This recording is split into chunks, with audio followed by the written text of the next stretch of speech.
everybody, I'm off to post some letters, so let me take you with me. I live in semi-suburbia. Could you say semi-suburbia? Actually, in the countryside, because there's some old people's modern houses in the back. Those are eco houses, and round here by the trees behind me here is an old people's home, but it's a private home. They've got a swimming pool which I'm allowed to use, but I haven't got time to use it. And they've got a cafe and other things. But hubby won't go there because he says if he goes there he's going to be an old man and he doesn't want to be with old people. So we're going to basically, even though there's facilities there for us to use, he says, no, I'm not going there, I'm not going there. But basically, as you can see, it's countryside. Sometimes there's a few cars fly along here, but listen, you might hear the birds. Oh, when I say that, stop. Up the road here, there in the distance here, is our doctor's surgery. It used to be in the village, but they've moved to here to be next to the old people's home because I suppose there's more old people down here. I live on an old RAF base next to the airport. So here's my letterbox here, posted in here.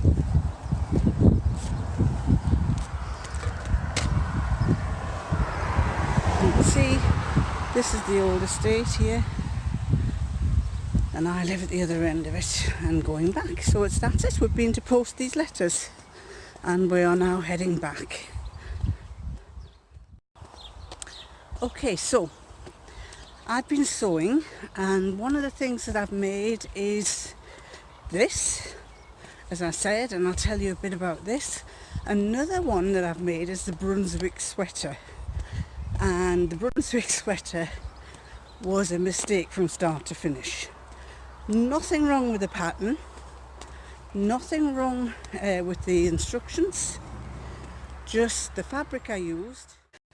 The fabric I used was absolutely, well, it was an expensive fabric which I had bought a couple of years ago at the Harrogate knitting and stitching show, and I thought it would work because it was stretchy in one way, but oh no, it was absolutely rubbish.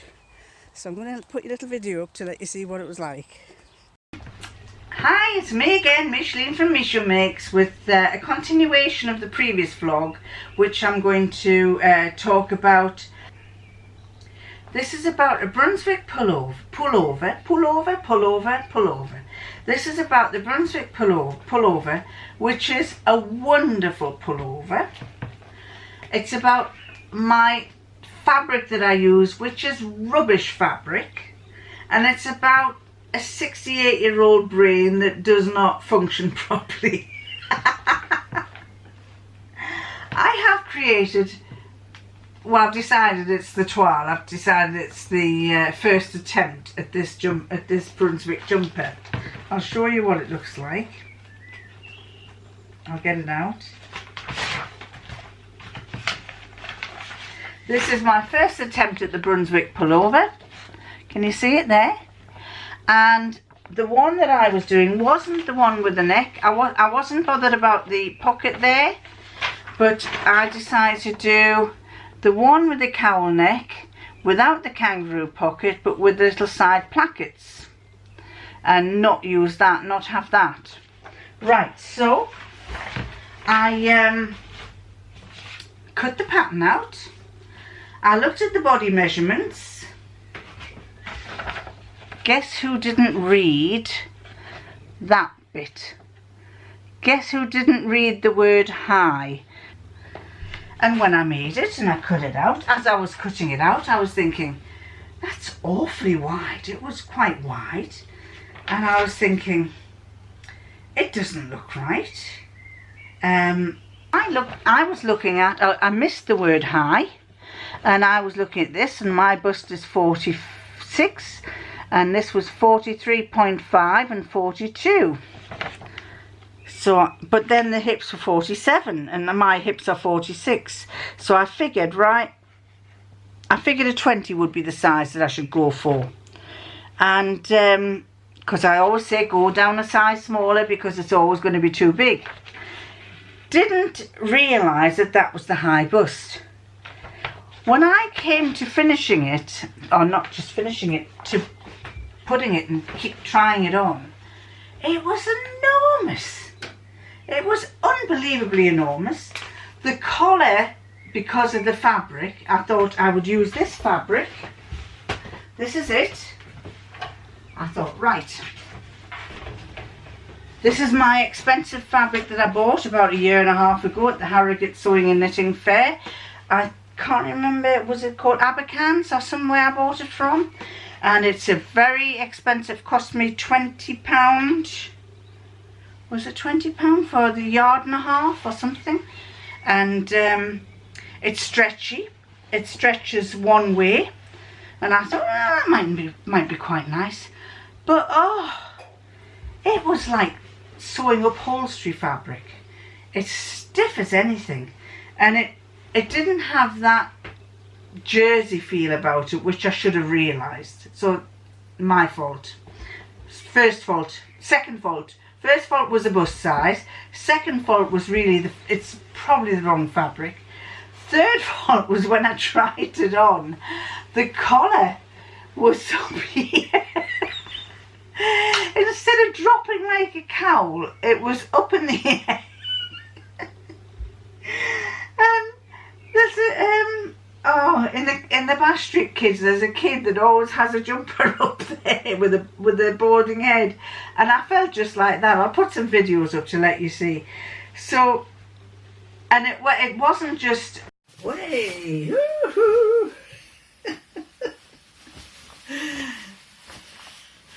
This is way too big.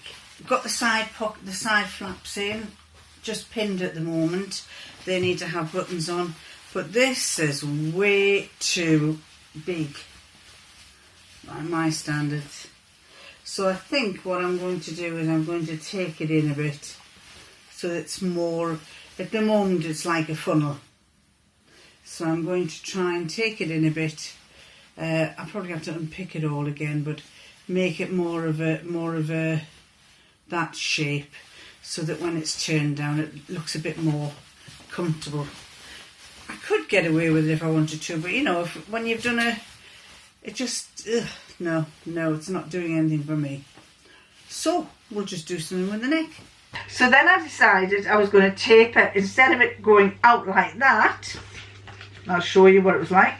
So the collar stood out like that. So I figured, right, okay, we'll cut it that way. We'll cut in like that. And we'll make it like that so that it sticks upwards. And probably not as much of an angle. So I did that. And it still stuck up. So then I thought, right, we'll give it a placket, just like the bottom placket. So I decided to give it a placket. So there you go. I created a placket on the side with buttons, the same way as the bottom one. The bottom one is here. Bottom placket is there. And I just used random buttons that I had in my button box. I didn't go and buy anything. And used this placket, made a placket just by splitting the fabric down the middle and putting the piece of fabric in there. So that's basically, the fabric's been cut down the middle, and then I put the placket on like that. Not a problem, turned out fine. Only this particular placket had 3 buttons on. 1, 2, and the third one was there. And because it was stiff fabric, it just stood up high.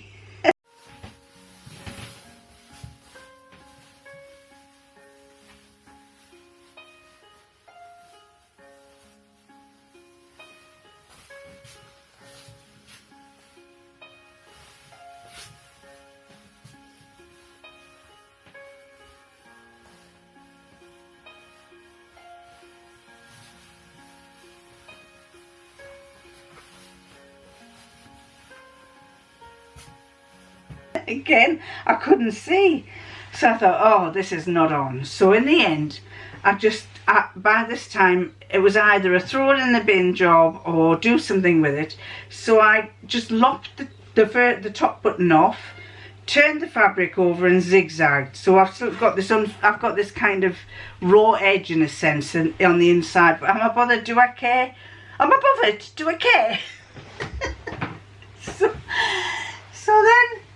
then I tried it on, and when I tried it on, this was at the point where I thought, each time I tried it on, I kept thinking, this is an awfully big top. It really is big. And then I thought, well, let's have a look at this pattern. Let's have a look at the measurements. And it said the finished garment measurement. Finished garment. Can you see the finished garment measurement? And can you see what the 22 finished garment measurement is for the width? It is 53.5 inches. Now if I'm 44, that's nearly 9 inches. And 9 inches is a big gap. So then I thought, oh, this is just not on. I had so much fabric. So in the end, I thought, right, I do like this pattern. I've got to buy some proper fabric to make it with. I've got to do the right size, but I'm not going to waste this material because I almost threw it away. So in the end, I did what I shouldn't really be doing, but I took about a chunk of about 4 inches. I took about 4 inches out of the back and ran a seam all the way down the back. So you may be able to see.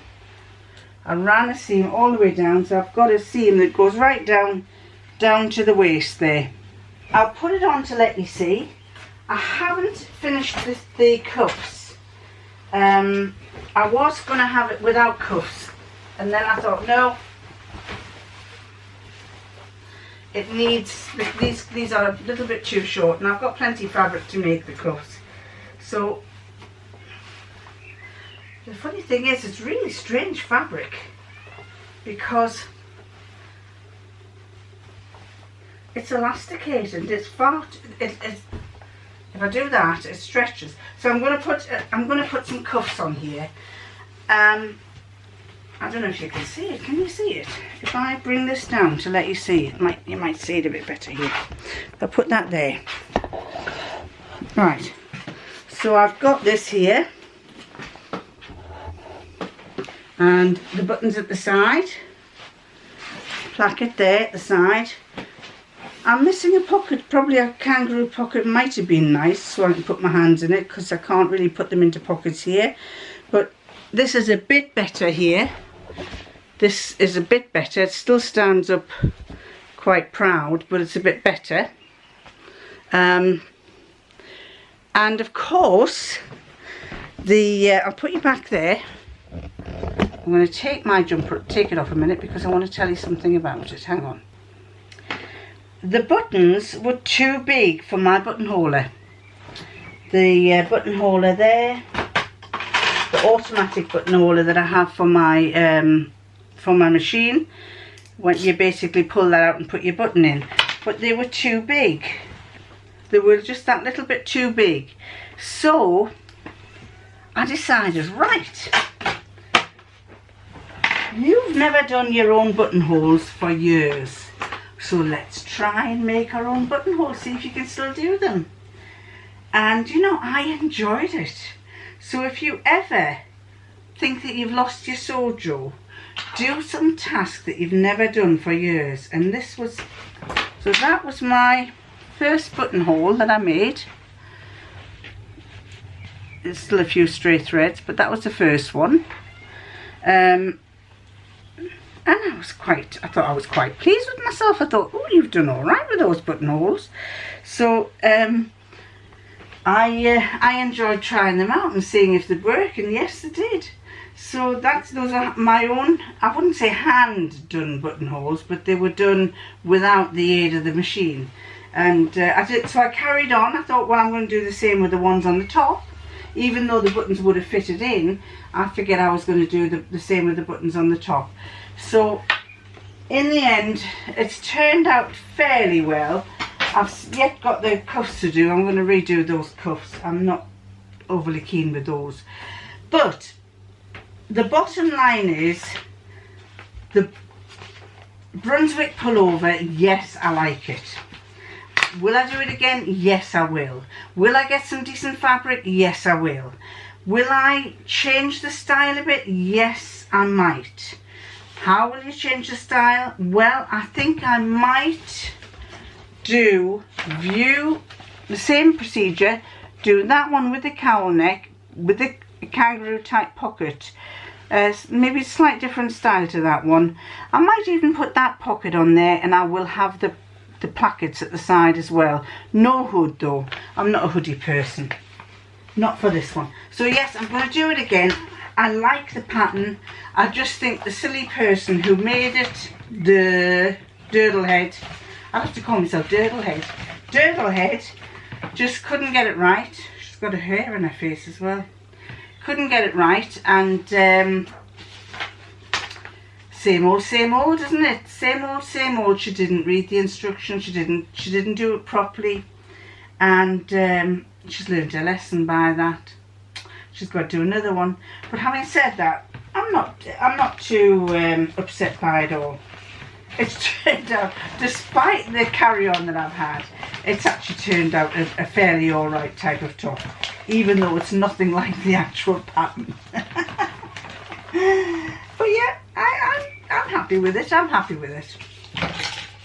So, at that, I'm going to love you and leave you.